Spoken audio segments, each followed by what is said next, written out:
Shameless, Luminous, Untamed Truth.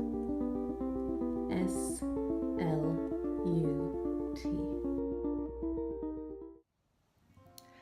Hello, this is Jupiter's Slut.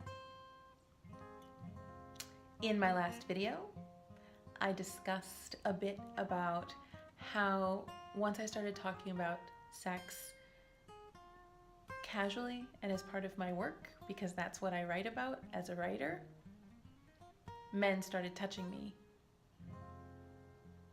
I hadn't been pawed on a regular basis by men, and it made me aware of a lot of things. Researching, thinking about, writing about sexuality has changed my perspective of my place in society as a woman and in relationship to every other area of my life. It's been really transformative and very powerful. And I thought I would illustrate that with one little story. So several months after this guy reached across an empty airplane seat to start casually touching my arm, and so obviously when you reach across an empty seat to touch someone's arm, there's nothing casual about that. But I couldn't think of a way to call him out in a way that was socially sanctioned.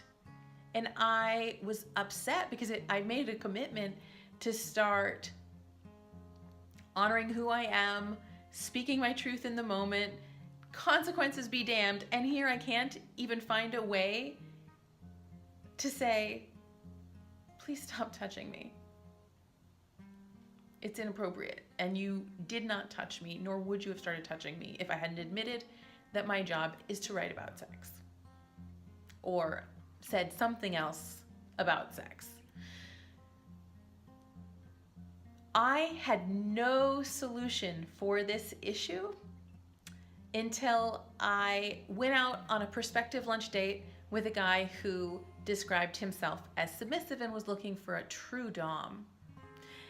I really didn't have much domination experience at all, and not that excited for it necessarily.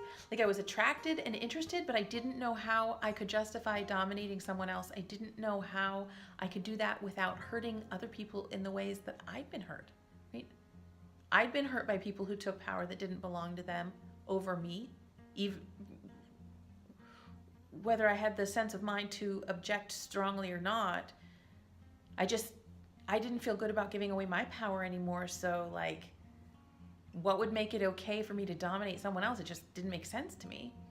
And yet I was finding that whether or not I was kinky, I was attracting men who considered themselves dominant, whether they were just naturally dominant or dominant purposefully within the community of sex positive people.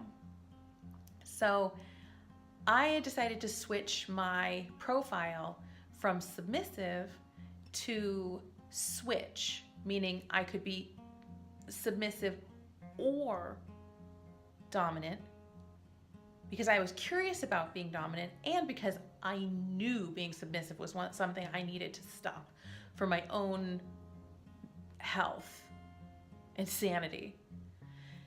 So here I am at this lunch, Thai food, middle of the day, weekday lunch with this man who's looking for a true dominant because he is a submissive and he just wants to please and he just wants to submit and he just wants to let go. He just wants to make me happy. What does he do? He reaches over and starts pawing my arm. There is nothing casual about a touch that requires you to reach all the way across the table. I have never casually touched another woman across an airplane seat that was empty or across a full-size table in a restaurant. And I don't see men casually reaching out to touch each other over such large open spaces either. There was nothing casual about the touch, but we have such a silencing around speaking about sex and such a silencing around women speaking up about what they want, what they desire, and saying no in any kind of situation that I literally had, until that day, lacked the tools to deal with it. But I wasn't there as any ordinary woman. I was there as a dominant. And as uncomfortable as I was with the role, I was getting very angry that this man even dared to call himself a submissive. He knew nothing about submission, obviously. He hadn't asked permission to touch me. When I had sat down at the table, I'd noticed there was somebody behind us. And when I was about to say something pretty juicy and personal and sexually explicit, I looked behind me to make sure that I was correct in hearing that the table behind us had emptied. And he said, "Oh, you don't have to worry about that. I've got my eyes out. I'm taking care of it." So he wants to submit to someone who he doesn't even need to think, who he wants to submit to somebody he thinks should naturally have assumed that she does not need to assess a situation for herself, but hands the reins over to someone who's telling you he's submissive? I wouldn't even hand the reins over on that one. Responsibility for making sure that what comes out of my mouth is not being heard by ears that didn't consent. I was blown away, not by that, but by how in every single way his male entitlement, his take chargeness, his assumption that I would have already relinquished my power, I no longer needed to think for myself because I was in his presence. All of these things that I've heard women talk about or I've heard casually referred to had been invisible to me before because I had always obeyed the rules of being a woman. I never tested the taboos. But I wasn't playing that role. I'd broken character with my normal place in society, and I was there as a dominant and trying to figure out, how do I dominate this person who thinks they're a submissive and are clearly delusional because they were not being submissive at all. So what did I do? I started going into, he's a bad submissive. He's a shitty submissive. But having been a school teacher, I know that blaming the student or blaming the other party, and I've heard this in business books and success guides as well, you have no control over them. If you are in charge, you take the blame. Whether you are the boss, the CEO, the teacher, or the parent, the most powerful position you can take in your life is responsibility. So that's what I did. I was like, okay, I'm playing the role of the dominant. How do I dominate?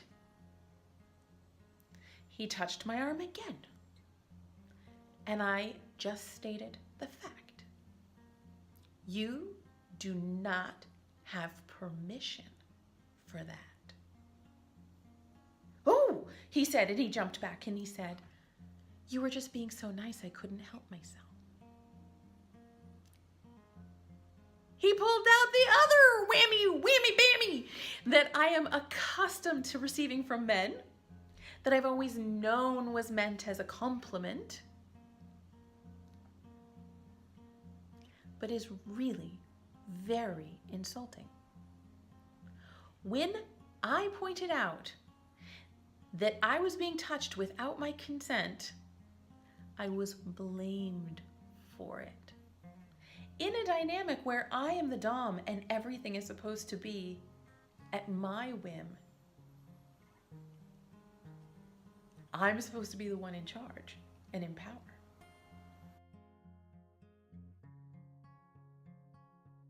Well, it was very clear to me how much power I had been giving away in my entire life. I spoke. I stated my truth, and I felt like I had the right to do so. That's when I decided that I was going to stay a dominant, though in fact, at my core, I'm just me. This was just a way that I could start admitting my truth and stop playing the role of good girl. It's a way I could weather any criticism or backlash I might get and not take it personally. Because I've decided I'm a dominant, and it is my job to look after me. Every woman who stands in her truth illuminates a world in which women are valued, respected, and loved. Every woman who speaks out lights the way for us all.